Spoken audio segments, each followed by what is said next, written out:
Hello, ladies and gentlemen. Welcome to draftmagic.com, the magic website that I ran into the ground 5 years ago. I think it's been 5 years. God, what a nightmare. Anyway, I still have the YouTube channel. Nobody can stop me from using it. It doesn't go away. So, heck it. Let's open a fat pack. As you can see here, I have 10 unopened packs of magic cards from my fat pack, which is actually a lie because I opened one of them. We'll go through that one first. In the Throne of Eldraine, I like this set a lot, by the way. I've been playing a lot of Magic Arena. This set, if I don't play ranked, I win every draft. So I guess ranked players are better, because when I play ranked, I actually have to try. But if I do an unranked draft, I swear I've won 10 out of the last 11. So you get, oh man, you get all foil lands in a pack now? I guess they're finally, let me try to get my hands in here. Never done this setup before, people. This is a new thing. Ooh, this is going to be hard. I'll like snake my hand under the tripod. So you get a foil Piper of the Swarm. That's neat. I don't think that card... I mean, that card will definitely get played in some sort of rat EDH type thing. And then you get a bunch of foil lands. And hopefully my webcam will find a focal point. I guess I should have set that ahead of time. Oh, well. So our first pack...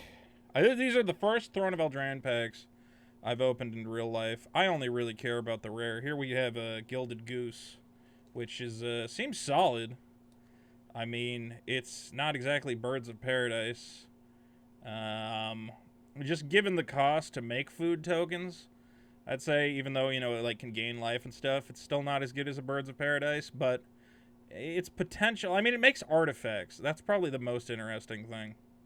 So some sort of deck that wants to keep making artifact tokens, that could probably be its most powerful use, I would think. Beyond just being, if I'm just going to play green ramp, I'll probably just play some sort of Land War Elf effect.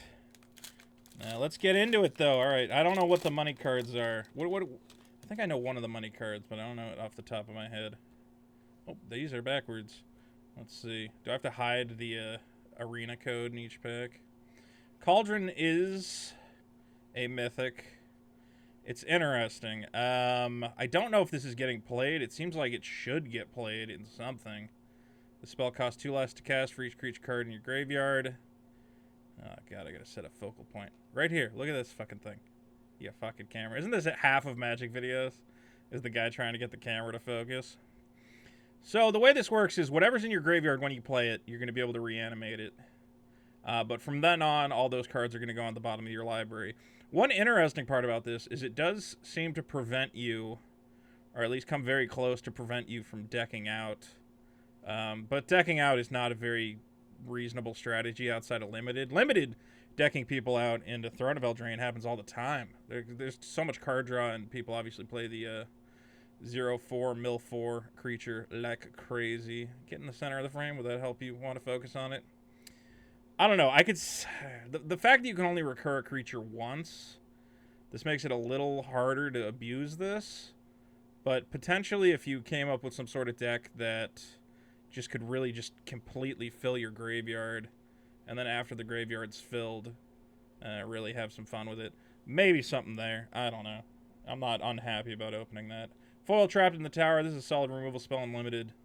It's not going to get played in Standard unless people start getting really... I mean, it stops Rotting Regisaur. That might be enough at this point. Rotting Regisaur, the 7/6 trample for 3, seems to be fairly powerful in this format. It's getting played in a lot of different stuff. Come on, baby. I want, what, like a Planeswalker? We have Murderous Rider. Okay, this card is a bit of money. This card is going to be just get in and focus. You know you want to do it, baby. Oh, no. This is a nightmare. Hold on one second. I'm going to adjust the camera in the middle of the thing. Web camera properties. I'll keep talking about the card while I do it. This card is just... this card will be a 4 of in every black deck. Like, why would it not be? There's no point. There's no reason not to. There we go. Focus right about. Yay. Alright, I just gotta try to get the cards to right about that spot. And try Try to get him in the center. There's a new format, people. It's instant speed, which is crazy to me. The 1 black instant speed. Destroy a target creature or planeswalker, you lose 2 life. Like, that alone as an instant would be playable. The fact that you then get a 2/3 lifelink, which is really reasonable. I mean, that's a blocker that brings you up in life at the very least if you're trying to stay alive. And it's a perfectly reasonable beater on an empty board after a Wrath or something. I don't know, man. I can see that card being in Modern. I don't know if it's already in Modern. It's just, that card is so solid. That's one of those cards where I'm like, why did you print this? It's just, it's so much of a no-brainer. There's like no downside to it at all. You lose 2 life when you kill a creature or planeswalker, the most important thing to do in the game. Oh, what a horrible thing that happened to me. Let's see. Oh, shit. Hey, that's more money, right? There's another card where I'm like, why did you print this? You said, is there a downside at all? Sack it, search your library for a basic land card, put it on the library tab, shuffle your library. If you control 4 more lands, untap this land. So it's just in a better Evolving Wilds. This card in any deck that, you know, is like a 5-color build or something. God, I don't know what this card's going for, but I think that's going to be in any, like, 3-color or more deck for a while. I mean, I guess in Modern you have enough, what do you call it? Not shock lands. Fetch lands that you probably don't need that to fix all your colors, but I don't know, you might even run one of them. Just, it gets any basic. That's crazy. Alright. I've been pretty okay with these polls, but maybe this set just, I like all the cards in it. Oh, hey! That's cool, right? This is a giant killer, which is actually a, I keep forgetting which way to go. A super playable card from what I'm told. Kill a big creature and then it becomes a tapper, and it's in that interesting story time frame. That's really cool. I wonder if that's worth something. I would hope so, just because it's played in a foil Oakheim. This card might also get played. I mean, I guess I should talk about this card first. Again, one of these cards, I mean, it's a 1-cost tapper with a destroy a big creature on it. It kills Rotting Regisaur at instant speed, which again is like, seems to be relevant for Standard. I'm not a big Standard player, but that's what I've been told. And there's a lot of other 4-power guys. There's that new triple green guy who comes into play as a 4/4 and gets bigger with every green creature you play. Like, yeah, this card's great. All right. And I really like this card in Limited. 2/3 Death Touch. I could see this being in sideboards if green becomes a thing. Getting a 2-drop, 2/3 Death Touch card draw guy is cool giant killer. That is neat. I don't know what the rare distribution of those Storytime cards is. So after this video, I'll either look it up and be like, oh, it's worth a penny, or, oh, cool, I actually did get something cool. Destroying the cards before I even get to look at them. Lovestruck Beast is a card that's seen some play, as I've been told. Again, this card, I don't know, this card's not a no-brainer, but it's a 5/5 for 3. I remember playing the game back when Lauren came out, and they had Doran. The Siege Tower was a 0/5 for 3 different colors of mana. And Wizards said something to the effect of, this is the closest you'll ever see to a vanilla 5/5 for 3. And then we have this guy, who definitely is not a vanilla 5/5 for 3, but, I mean, they got a point a piece of removal at the 1/1 human token, which is useful by itself. Card seems good. What is this? Oh, it's an adventure token. I also got a foil Sorcerer's Broom. I like this card in Limited a lot. I've been having a lot of fun cracking brooms. Making a 8 mana is the magic number for Broom because it lets you pay 2 to crack a food, and then pay 6 mana to get 2 brooms. So if you get to 8 mana with a stack of food and a broom on the board, you're having a good day. Try it like this. I really like this guy, but this card, what the fuck, this card, dude? I keep running into this card in Limited, and I'm like, what were you? One thing about this format, man, is like, it's bomb heavy. I'm covering up the most exciting thing here, which is it's a fucking 7/7. I don't know how this would not get played, and I feel like this should be at the top end of some Standard build. I feel like the lighting is not great. We're doing it live, folks. Should I just turn off that lamp? Is that lamp? No, that lamp was doing some work. Doing it live, folks! Anyway, this card, 7/7 Flash. Like, in Limited, you'll just be on top of the world. You're like, I'm beating in with my giant 6/6. I got plenty going on. My opponent's out of cards. I got plenty of blockers. And they just stick this guy on the table, and they're like, all right, 7/7 kills your 6/6 by blocking it. It's unblockable when I sack my islands. If I was low on swamp or life, I could start sacking swamps. So I don't even care about that. Oh, you killed it? Well, good. I get to exile cards from your graveyard, which is actually super relevant in the format because there's so much graveyard recursion. I get to exile all the creatures out of your graveyard so you don't use Forever Young on them. And get them back. And, yeah. I don't know. 6 is a lot to demand for Standard, probably. God, I really can't imagine that card. It's so good, but the problem with those cards is that just, like, a creature with no built-in protection, it needs to be cheap. I mean, that creature has built-in protection by virtue of the fact that it can get itself back, but I still don't think it makes the cut. It's a limited bomb, however. Let's see. Lyndon the Steadfast Queen. This card is not that exciting to me. 3/3 for 3. It's definitely solid. You definitely play it in Limited. If there's some sort of life gain shenanigans in Standard, I could see it making an appearance. But otherwise, a 3 for 3 is not exciting stats. Even if it has Vigilance, those stats just aren't that big a deal.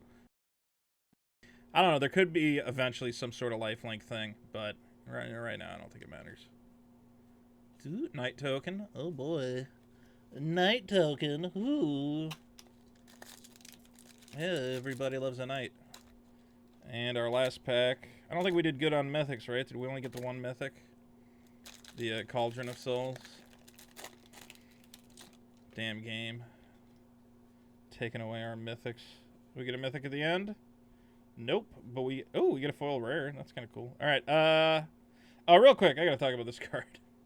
In Limited? What the All right, so in the last set, what do you call it? Magic, was it 2020? They had Risen Reef, which was every time you play an elemental, you either draw a card or put a land into play. And I remember being like, yeah, this isn't fun. This card is just like card advantage on ice.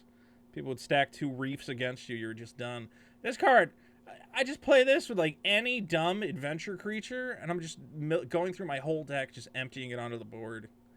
If you're playing Limited, first pick this. And if a second one comes to you, take it. I've played decks that have 4 of this guy, and I love it. I ended up playing 5-color adventures just to keep triggering stuff. Wildborn Preserver.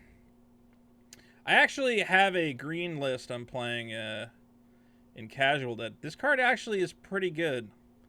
It's pretty cool that you can drop like some stupid 2-drop druid, and all of a sudden your 2/2 becomes like a 6/6. You just sink all your mana into it. I don't think it's like big money right now because it's not like super powered, but it is actually more powerful than it appears. So, solid card. And then our foil rare. I don't know if this is getting played. It kind of feels like it should. You know what the problem with this card is? It doesn't make a food token when it comes into play. So, it has this awesome ability, sack a food, it becomes indestructible, and it gets bigger. But it comes into play without the food, so that means it's only going to work in a deck that is making food for it to eat. Which is... it lowers its appeal. Like, if it's the food, I could see this getting played in a lot of different decks. I'm actually kind of surprised it doesn't come into play with a food, but... yeah. Anyway, I don't know. It's a solid card. I don't think it's getting played in a lot of cool stuff. So real quick, let's go through, see if I missed anything. We got Wicked Wolf, Preserver, out as we went, Linden, Lockmere. Maybe I missed something cool. I'm not going to take out the foils.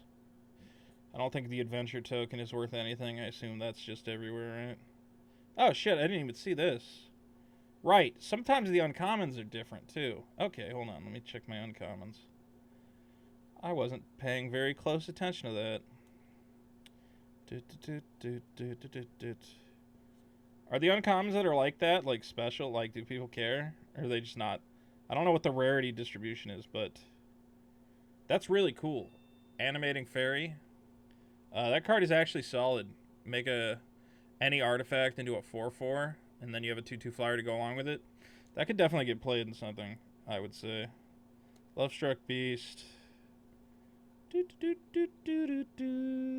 I think the coolest card is that Giant Killer, but I don't actually know if it's worth anything. I just think it's cool. Fabled Passage.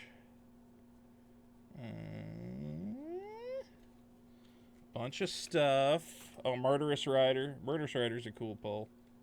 That card's just, I don't know. It's going to be a $5 card till the end of the life cycle. Like, there's no way. It's just so good.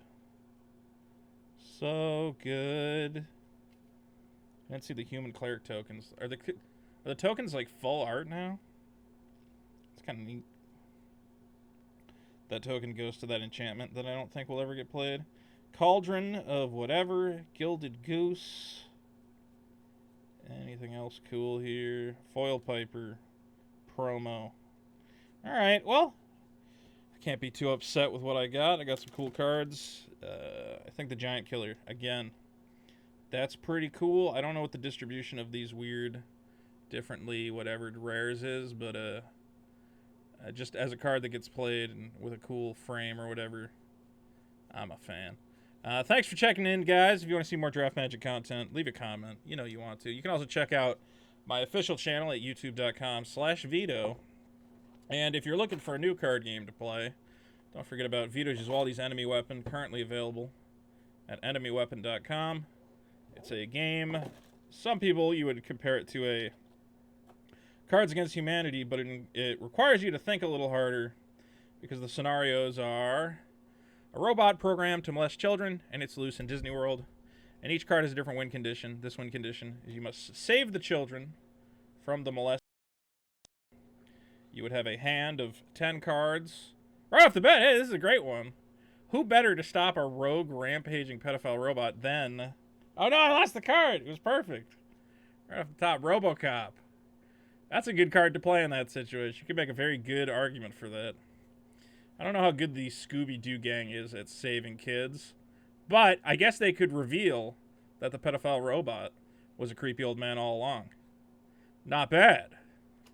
The ability to transform into a Sonic the Hedgehog-like creature, that might not be helpful. Kevin Spacey's sex dungeon, there you go. You save that group of kids by convincing the robot to go to Kevin Spacey's sex dungeon instead. Yo, what are you doing in this Disney World? Don't you know there's better kids? I don't know. Does it fulfill the requirements of the card if you get the robot to rape different kids? I don't know. Anyway, this has been your buddy Vito. Thanks for watching, and check back soon. Hopefully I'll have more Magic content coming your way. Love you.